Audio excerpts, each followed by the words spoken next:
Rennala. Now, Rennala is not exactly on the same tempo as Godric when it comes to boss quality. Her first phase is, in my opinion, awful.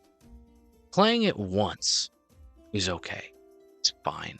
It's actually kind of fun when you play it once. But when you have to do this Deacons of the Deep knockoff every time you die, it feels tedious. This is what I was talking about with the Godric section, where when a first phase is completely removed from the second phase, it doesn't feel right, really shows here. And I think it shows for a lot of the later bosses who take this approach as well. The first phase and the second phase should resemble each other. If you throw away everything you learned in phase 1, you're asking someone to learn an entirely different fight, and when the first phase is so different, it kind of feels tedious. Like all that effort was wasted. This feels like two different bosses. This could have been two different bosses, but instead you're forced to fight two in one, this roped in double pack that doesn't really feel very fair. So when you're fighting this weakened Rennala, it doesn't feel very fun. Now, other than the fun factor, I'll talk about other parts of this fight that I don't really love. Rennala's sweetings, that's what their names are in the game, are fine enemies, little ankle biters, very annoying. They throw little magic books at you every now and then. When they turn into a soul nuke, that's a bit of a problem, but other than that, they're not too bad. They're just an annoying time waster. This feels like a waste of time. If this was a one and done thing, this fight would be immediately better. But because you have to do this every time you die, and I know they're not that difficult to get through, but if you get clipped, if you lose some health, it just feels cheap and a waste of time. Now, the second phase, on the other hand, that's where this fight excels. Rennala's second phase is actually really good. It's really well balanced. It's this fun mix between summoning enemies and doing these ranged attacks. You see, this fight isn't supposed to be a wail on her, stay close and dodge everything fight. This is a hit her a couple times, she runs away, shoots missiles at you, and then you come close again and you hit her again. That's how this fight works. It's a spell spam, you hit, she runs away kind of fight. It's a little tedious, but it has a back and forth to it.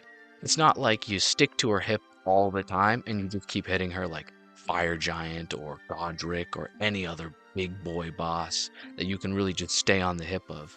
She runs away. She plays it safe. She plays it cautiously at a distance. And that makes the fight kind of fun. It's what I wish Gideon Ofnir was, and we'll talk about Gideon later, believe me.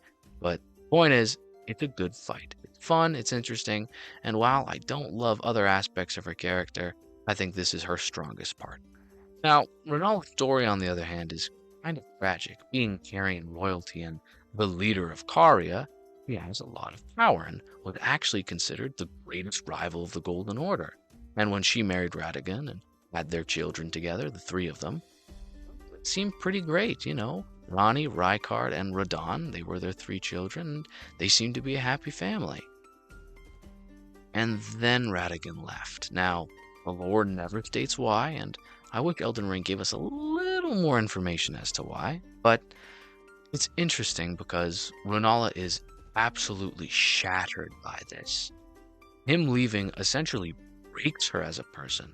And even in her own boss fight, the second phase is just an illusion conjured by her daughter to fight on her behalf. I find that so interesting.